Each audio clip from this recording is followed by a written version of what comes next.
Good morning. Please join me in standing for the Pledge of Allegiance. I pledge allegiance to the flag of the United States of America and to the republic for which it stands, one nation, indivisible, with liberty and justice for all. And here's Rory with the announcements. Happy Halloween, St. Johnsbury Academy. Today is Monday, October 31st, and it is a white day. Students, please be sure to have your ID cards every single day. The number of students not carrying their cards has increased substantially, and is not only holding up the lunch line, but is putting faculty and staff away from the positions to let you into buildings.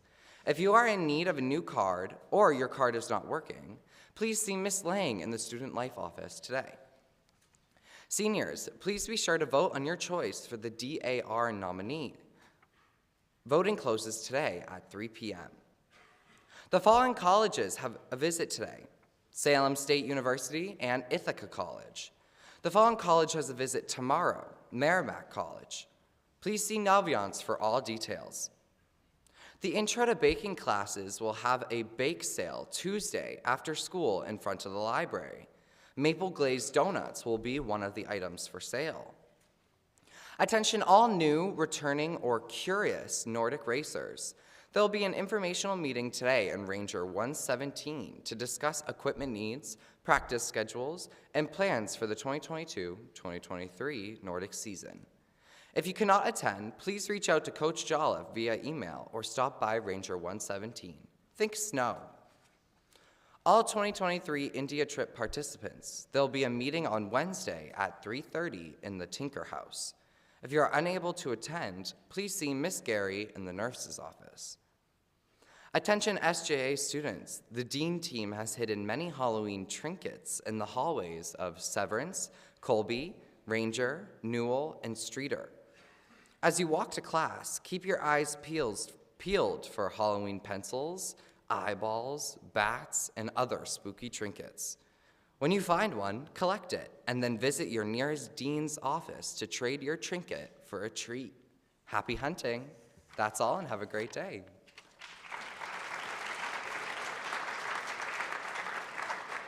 Thank you, Rory. We have a couple of late announcements. On Saturday at the Vermont State Cross Country Championship in Thetford, the girls' cross-country team accomplished their season goal and earned a coveted spot to represent Vermont in the New Englands. All 7 members of the team ran their fastest time on Thetford's challenging course, and each was instrumental in securing a spot at New England's. The girls were led by Bennett Krantz, Siri Jolliffe, Ava Purdy, Peyton Qualter, and Jasmine Engel. Macy Moore and Lily Laskowski were also instrumental in the team's performance. Rhode Island, here we come. Congratulations, girls.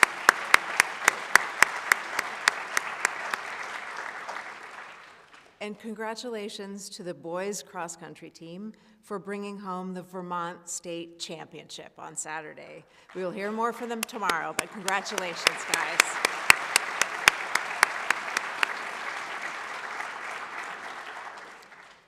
So this morning we have some special guests. I'm happy to invite to the stage Ms. Holcomb and 3 students, Ava Ward, Matthew McDonald, and one other, and Castine Lazat. Please welcome them to the stage.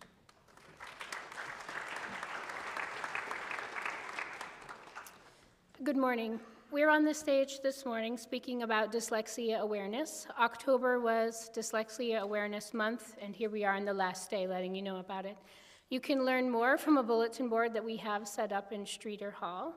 My role here at the Academy is as a reading and writing specialist, and I work solely with students here who have dyslexia.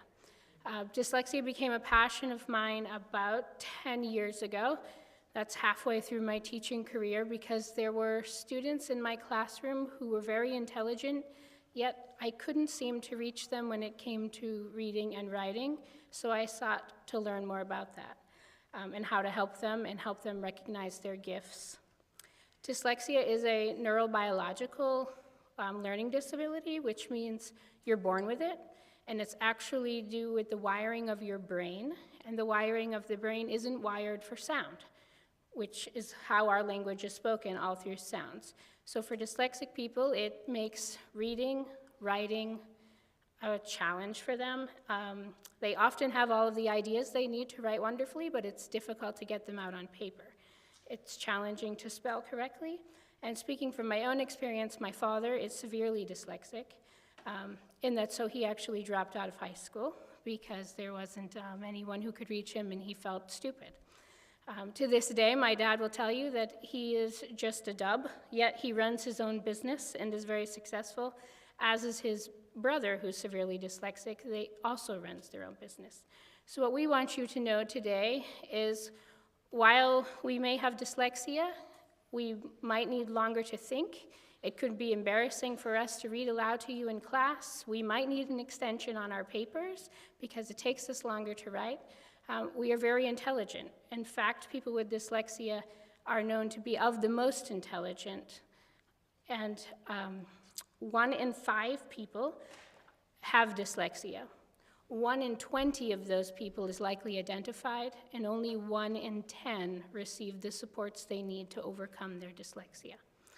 Now we're going to show you a brief video that Ava designed of famous people who have dyslexia so that you can see how these powerful minds work.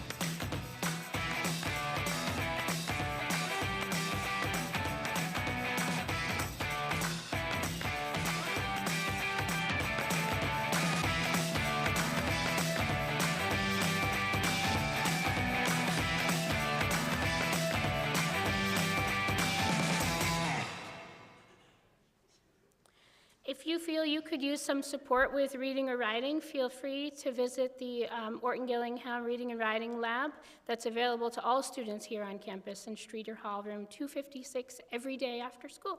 Thank you.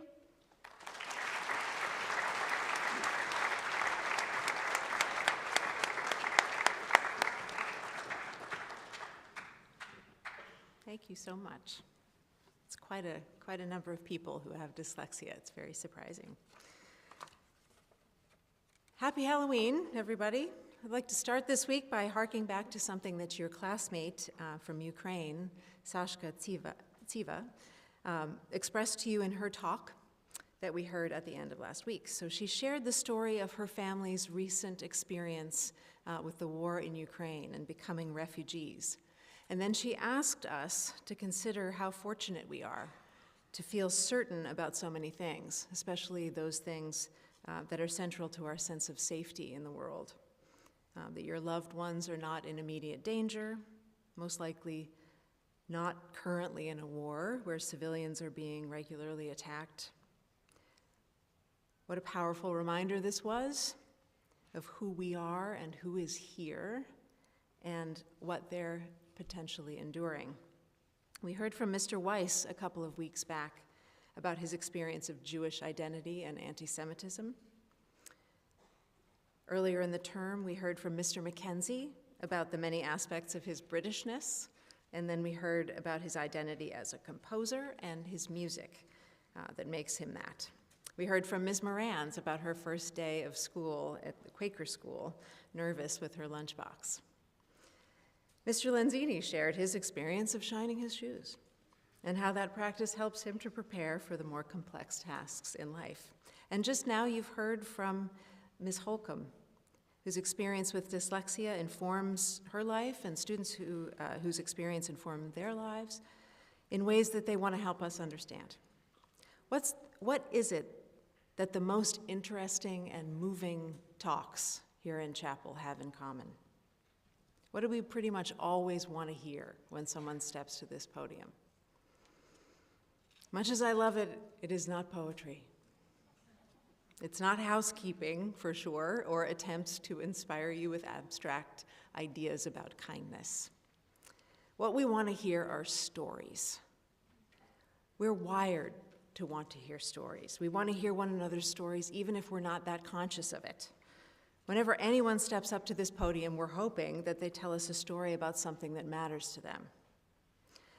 I, and all of us, talk about community and how special it is, but the only true way for us to understand the reality of our school community is to hear as many of those stories from community members as we can. We need to hear about your lives and experiences. It's an incredibly diverse group of people who make up our school, but that diversity is not active, it's not real, unless we know it, and we know it by hearing stories. It's mostly impossible to hate somebody if you've spent a little time talking to them. When we talk to each other, we tell our stories. It turns out that at the core, our stories are mostly the same. We love and we fear and we learn. We're young, we grow up with other people who teach us things. We learn things painfully or joyfully. We love people who love us back. We love people who don't love us back. We love people who just want to be friends. We fear not fitting in. We fear being invisible or ignored. We fear not being able to do what's expected of us, or not knowing or looking stupid. We fear being judged. We hurt sometimes. We feel hopeless. And then we cheer and we feel like we can do anything. We want other people to like us. And more importantly, we want other people just to know us, especially the people who are closest to us, the people around us. By my count, there are almost 100 chapels left in this school year. We have already had about 40 chapels so far. This week, we're going to hear stories from a student about her experiences. We'll hear from an alum, Jasper Craven, about his career. And we need to hear more of your stories. Especially, I would say, if you feel that you're not known, or not seen, or not heard, or have a story to tell that you're not sure that others have heard or know about. If you have a story that you might be a little afraid to tell, I want you to consider letting us guide you in sharing it, and then to come up here and share it with us. And I want the rest of us to be ready to hear with open hearts. Faculty and staff, you have stories to share, and you hear stories from your students that you know that we should share. So let's work together to bring our stories to this shared space, starting this week and continuing for the almost 100 chapels that we have left. Have a wonderful Halloween, everybody, and enjoy, and let's have a good week together. Faculty? Barking?